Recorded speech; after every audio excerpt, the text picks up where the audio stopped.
ও নবী, আপনি আমার এমন একটা দোয়া শিক্ষা দেন যেই দোয়াটা আমি নামাজের মধ্যে পড়ব।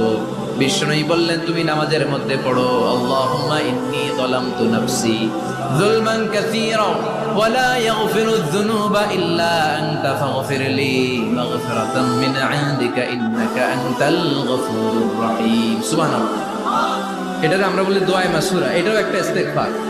যেখানেই ক্ষমা চাওয়ার কথা আছে ওইটাই ইস্তেগফার। বুঝতে পেরেছেন? আল্লাহুম্মা ইন্নী যালামতু নাফসি, ও আল্লাহ অনেক জুলুম করেছি, যুলমান কাসীরা, জুলুমের শেষ নাই। ওয়ালা ইয়াগফিরু যুনুবা ইল্লা আনতা, আপনি ছাড়া এই জুলুম আর পাপ ক্ষমা করার কেউ নাই। ফাগফিরলি মাগফিরাতাম মিন ইনদিক, নিজ গুণে আমার গুনাহ ক্ষমা করে দে। ওয়ালা ইয়াগফিরু যুনুবা ইল্লা আনতা, আপনি ছাড়া গুনাহ ক্ষমা করার দ্বিতীয় কেউ নাই।